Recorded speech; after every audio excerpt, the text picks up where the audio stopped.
अमावस्या की तिथि पितरों को समर्पित मानी जाती है। ऐसे में आज के दिन पितरों के निमित्त श्राद्ध, तर्पण, जलदान, पिंडदान आदि कार्य किए जाते हैं।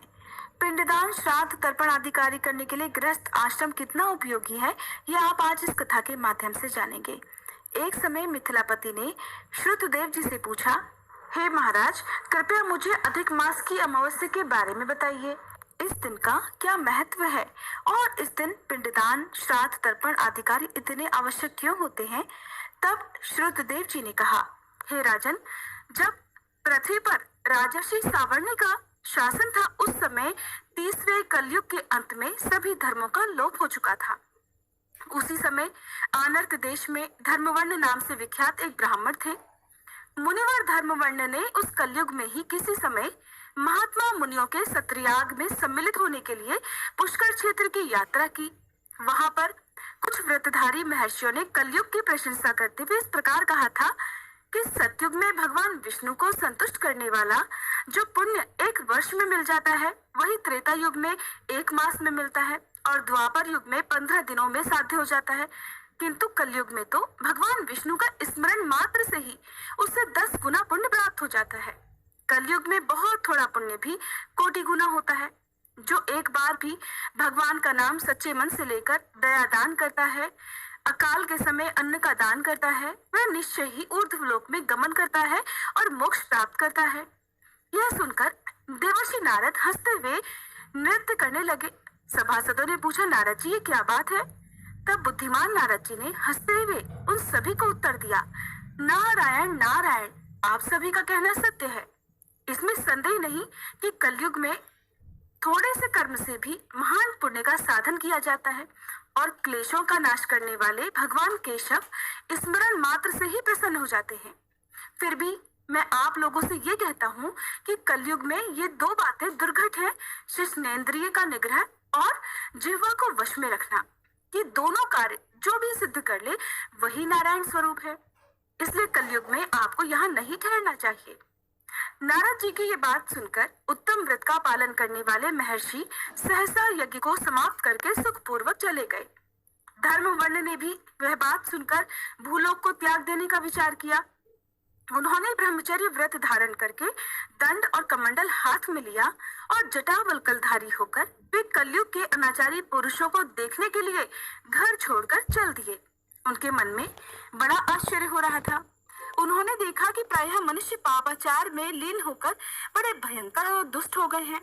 ब्राह्मण पाखंडी हो गए हैं, शूद्र संन्यास धारण कर रहे हैं, पत्नी अपने पति से द्वेष रखती है, शिष्य गुरु से वैर करता है, सेवक स्वामी के और पुत्र पिता के घात में लगा हुआ है, ब्राह्मण शूद्रवत और गौएं बकरियों की तरह हो गई हैं।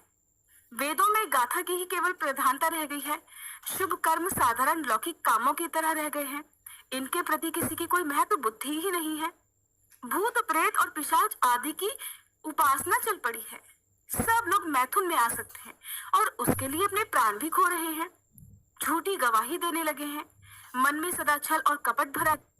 कलयुग में सदा लोगों के मन में कुछ और, वाणी में कुछ और कर्म में कुछ और ही देखा जाता है। सबकी विद्या किसी न किसी स्वार्थ को लेकर ही होती है और केवल राजभवन में ही उसका आदर होता है।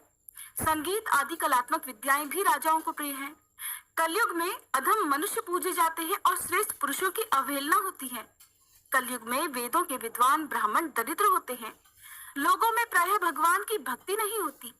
पुण्य क्षेत्र में पाखंड अधिक बढ़ गया है।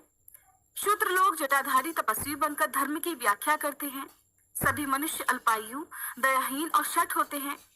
कलयुग में प्रायः सभी धर्म के व्याख्याता बन जाते हैं और दूसरों से कुछ लेने में ही उत्सव मानते हैं। अपनी पूजा कराना चाहते हैं और व्यर्थ ही दूसरों की निंदा करते हैं। अपने घर आने पर सभी अपने स्वामी के दोषों की चर्चा में तत्पर हो जाते हैं। कलयुग में लोग साधुओं को नहीं जानते, पापियों को ही बहुत आदर देते हैं। दुराग्रही लोग इतने दुराग्रही होते हैं कि साधु पुरुषों के एक दोष का भी ढिंढोरा पीटने लगते हैं और पापात्माओं के दोष समूह को भी गुण बतलाकर उनका गुणगान किया करते हैं। कलयुग में गुणहीन मनुष्य दूसरों के गुण ना देखकर केवल उनके दोषों को ही ग्रहण करने में प्रसन्नता अनुभव करते हैं। जैसे पानी में रहने वाली जोंक प्राणियों के रक्त पीती है, जल नहीं पीती, उसी प्रकार जोग के धर्म से संयुक्त होकर मनुष्य दूसरे का रक्त चूसते रहते हैं। औषधियां शक्तिहीन होती हैं, ऋतुओं में उलटफेर हो जाता है, सभी राष्ट्रों में अकाल पड़ता है, कन्या योग्य समय में संतान उत्पत्ति नहीं करती। जो वेद वेदांत की विद्याओं में तत्पर और अधिक गुणवान हैं, उन्हें अज्ञानी मनुष्य सेवक की दृष्टि से देखते हैं। वे सब के सब भ्रष्ट होते हैं। कलयुग में प्रायः लोग श्राद्ध कर्म का त्याग करते हैं, वैदिक कर्मों को छोड़ बैठते हैं। प्रायः जिह्वा पर भगवान विष्णु के नाम कभी नहीं आते। लोग श्रृंगार रस में ही आनंद का अनुभव करते हैं और उसी के गीत गाया करते हैं। कलयुग के मनुष्यों में न कभी भगवान विष्णु की सेवा देखी जाती है, न शास्त्रीय चर्चा होती है, न कहीं यज्ञ की दीक्षा है, न विचार का लेश है, न तीर्थ यात्रा है और न दान धर्म ही होते देखे जाते हैं। ये कितने आश्चर्य की बात है। उन सब को देखकर धर्मवर्ण को बड़ा भय लगा। पाप से कुल की हानि होती देख अत्यंत आश्चर्य से चकित होकर वे दूसरे द्वीप में चले गए। सब द्वीपों और लोकों में विचरते हुए बुद्धिमान धर्मवर्ण किसी समय कौतूहलवश पितृलोक में गए। वहां उन्होंने कर्म से कष्ट पाते हुए पितरों को बड़ी भयंकर दशा में देखा। वे दौड़ते, रोते और गिरते पड़ते थे। उन्होंने अपने पितरों को भी नीचे अंधकूप में पड़े हुए देखा। उनको देखकर आश्चर्यचकित होकर दयालु धर्मवर्ण ने पूछा कि आप लोग कौन हैं? आपने ऐसे कौन से पाप किए हैं कि आपको इस अंधकूप में गिरना पड़ा? तब पितर कहने लगे, हम श्रीवत्स गोत्र वाले हैं। पृथ्वी पर हमारी कोई संतान नहीं रह गई है, इसलिए हम श्राद्ध और पिंड से वंचित हैं और हमें ये नरक का कष्ट भोगना पड़ता है। संतानहीन दुरात्माओं का अंधकूप में पतन होता है। हमारे वंश में एक ही महान यशस्वी पुरुष है जो धर्मवर्ण के नाम से विख्यात है, किंतु वो भी विरक्त होकर अकेला घूमता फिरता है। उसने गृहस्थ धर्म को स्वीकार नहीं किया है। वह एक ही प्राणी हमारे कुल में बचा हुआ है। उसकी भी आयु क्षीण हो जाने पर हम लोग तो घोर अंधकूप में गिर पड़ेंगे, जहां से फिर कभी निकलना कठिन नहीं होगा। इसलिए तुम पृथ्वी पर जाकर धर्मवर्ण को समझाओ। हम लोग दया के पात्र हैं। हमारे वचनों से उसे ये बताओ कि हमारी वंश रूपा दुर्वा को काल रूपी चूहा हर दिन खा रहा है। क्रमशः धीरे धीरे सारे वंश का नाश हो गया है। अब एक तुम ही बचे हो। जब तुम भी मर जाओगे तब संतान परंपरा न होने के कारण तुम्हें भी अंधकूप में गिरना पड़ेगा, जैसे हम गिरे हुए हैं। इसलिए गृहस्थ धर्म को स्वीकार करके संतान उत्पन्न करो। इससे हमारी और तुम्हारी दोनों की ऊर्ध्व गति होगी। अगर एक भी पुत्र वैशाख, माघ या फिर कार्तिक मास में हमारे उद्देश्य से स्नान, श्राद्ध और दान करेगा तो उससे हम लोगों की ऊर्ध्व गति होगी और इस घोर नरक से उद्धार हो जाएगा। अगर एक पुत्र भी भगवान विष्णु का भक्त हो जाए, एक भी एकादशी का व्रत रखने लगे या एक भी भगवान विष्णु की पाप नाशक कथा सुनने लगे तो उसकी 100 बीती हुई पीढ़ियों का और 100 आने वाली पीढ़ियों का उद्धार होता है। वे पीढ़ियां पाप से ढकी होने पर भी नरक का दर्शन नहीं करती। दया और धर्म से रहित उन बहुत से पुत्रों के जन्म से क्या लाभ जो कुल में उत्पन्न होकर सर्वव्यापी भगवान नारायण की पूजा नहीं करते। इस प्रकार प्रिय वचनों द्वारा धर्मवर्ण को समझाकर तुम उसे विरक्तिपूर्ण ब्रह्मचर्य आश्रम से गृहस्थ आश्रम में प्रवेश करने की सलाह दो। पितरों की ये बात सुनकर धर्मवर्ण अत्यंत विस्मित हुआ और हाथ जोड़कर बोला, मैं ही धर्मवर्ण नाम से विख्यात आपके वंश का दुराग्रही बालक हूँ। यज्ञ में महर्षि नारद जी का ये वचन कि कलयुग में प्रायः कोई भी रसनेन्द्रिय सुनकर और शिष्णेन्द्रिय को दृढ़ता पूर्वक संयम में नहीं रखता, मैं दुर्जनों की संगति से भयभीत होकर अब तक दूसरे दूसरे द्वीप में घूमता रहा। इस कलयुग के 3 चरण बीत गए। अंतिम चरण में भी अब 3.5 भाग बीत चुके हैं।